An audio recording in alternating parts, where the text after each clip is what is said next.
নদিয়ায় ভুয়ো জাতিগত শংসাপত্র ব্যবহার করে পুলিশের চাকরির অভিযোগ রানাঘাটে ডেপুটেশন দিতে চলেছে আদিবাসী কল্যাণ সমিতি। নদিয়ার বিভিন্ন প্রান্তে ভুয়ো জাতিগত শংসাপত্র ব্যবহার করে সরকারি চাকরি বিশেষ করে পশ্চিমবঙ্গে পুলিশে কনস্টেবল পদে নিয়োগ পাওয়ার এক চাঞ্চল্যকর অভিযোগ সামনে এসেছে। এই ঘটনার প্রতিবাদে এবং উপযুক্ত তদন্তের দাবিতে এদিন বিকেল ৩টের সময় রানাঘাটের মহকুমা শাসকের দপ্তরে ডেপুটেশন দেওয়ার সিদ্ধান্ত নিয়েছে পশ্চিমবঙ্গ আদিবাসী কল্যাণ সমিতি। সংগঠন সূত্রে জানা গিয়েছে, গত ২৪ তারিখ তারা এই বিষয়ে প্রথম ইন্টিমেশন দিয়েছিলেন। অভিযোগ উঠেছে যে প্রায় ২০ জন ব্যক্তি ভুয়ো তপশিলি জাতি বা উপজাতি সার্টিফিকেট ব্যবহার করে বেঙ্গল পুলিশে কনস্টেবল পদের প্যানেলভুক্ত হয়েছেন। বর্তমানে শুধুমাত্র তাদের নিয়োগপত্র পাওয়া বাকি রয়েছে। অভিযোগকারীদের দাবি ২০১২ সালেই রাজ্য সরকারের সর্বোচ্চ স্তর তথা কালচারাল রিসার্চ ইনস্টিটিউট এই সমস্ত সন্দেহভাজন সার্টিফিকেটগুলো বাতিল ঘোষণা করেছিল। এই বিষয়ে ক্ষোভ প্রকাশ করে আদিবাসী কল্যাণ সমিতির এক সদস্য জানান, এসডিও সম্পূর্ণ বেআইনিভাবে কাজ করেছেন। যেখানে আমরা নির্দিষ্ট অভিযোগ জমা দিয়েছিলাম সেখানেই বিষয়টি খতিয়ে দেখা উচিত ছিল।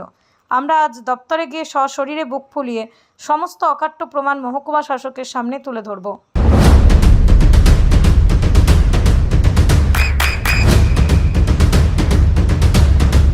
বৃষ্টিতে স্বস্তি।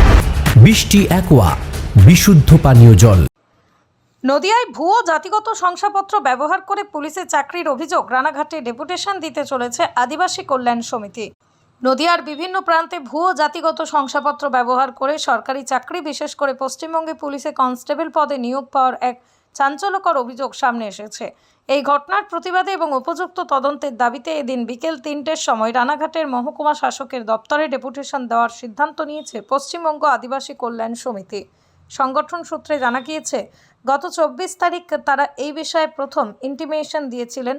অভিযোগ উঠেছে যে প্রায় ২০ জন ব্যক্তি ভুয়ো তপশিলি জাতি বা উপজাতি সার্টিফিকেট ব্যবহার করে বেঙ্গল পুলিশে কনস্টেবল পদের প্যানেলভুক্ত হয়েছেন। বর্তমানে শুধুমাত্র তাদের নিয়োগপত্র পাওয়া বাকি রয়েছে। অভিযোগকারীদের দাবি ২০১২ সালেই রাজ্য সরকারের সর্বোচ্চ স্তর তথা কালচারাল রিসার্চ ইনস্টিটিউট এই সমস্ত সন্দেহভাজন সার্টিফিকেটগুলো বাতিল ঘোষণা করেছিল। এই বিষয়ে ক্ষোভ প্রকাশ করে আদিবাসী কল্যাণ সমিতির এক সদস্য জানান, এসডিও সম্পূর্ণ বেআইনিভাবে কাজ করেছেন।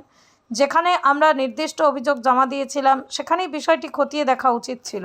আমরা আজ দপ্তরে গিয়ে সশরীরে বুক ফুলিয়ে সমস্ত অকাট্য প্রমাণ মহকুমা শাসকের সামনে তুলে ধরব। আপনার সন্তানের উজ্জ্বল ভবিষ্যতের সঠিক দিশা JRS public school. JRS public school, যেখানে শিক্ষা এবং আনন্দ একসাথে। JRS public school has an excellent team of teachers for the holistic development of your child. আপনার সন্তানের উজ্জ্বল ভবিষ্যতের একমাত্র ঠিকানা জেআরএস পাবলিক স্কুল। আপনি কোথায় ইনভেস্ট করবেন, কেন করবেন বুঝতে পারছেন না তো? সঠিক গাইডলাইন পেতে আজই আসুন নদিয়ার চাকদাতে নিবেদিতা প্রাইভেট লিমিটেডে। Nivedita private limited, marketing and distribution service. Balcony বা সিঁড়ির রেলিং, মডিউলার কিচেন বা ড্রয়িং রুম, এক কথায় আপনার স্বপ্নের বাড়িকে করে তুলুন আরো সুন্দর। Chakdah ply centre, gorgeous look বা কোয়ালিটি সবেতেই number 1। Chakdah ply centre, Chakdah ply centre, KBM Chakdah Nadia. হোমওয়ার্কটা করেছো? হ্যাঁ স্যার। এ বাবা, ভুল করেছো কেন? চোখে কেমন ঝাপসা দেখছি, লিখতে আর পড়তে খুব সমস্যা হচ্ছে। চাকদার মডার্ন অপটিক্স থেকে ভালো চোখের ডাক্তার দেখিয়ে নাও। প্রতিদিন প্রকৃত চোখের ডাক্তার ও দৃষ্টি বিশেষজ্ঞ মডার্ন অপটিক্স চাকদহে। চাকদা অ্যালুমিনিয়াম সেন্টার, প্লাই, কাঁচ, laminates, kitchen fittings, door lock, window ও অ্যালুমিনিয়ামের খুচরো ও পাইকারি বিক্রেতা। Chakdah aluminium centre, Purbalalpur 50 number রেলগেটের পাশে, চাকদা নদিয়া। নদিয়া জেলার সবথেকে বড় বিল্ডার্স চাকদার মা মনসা বিল্ডার্স, রড ও সিমেন্টের পাইকারি ও খুচরো বিক্রেতা।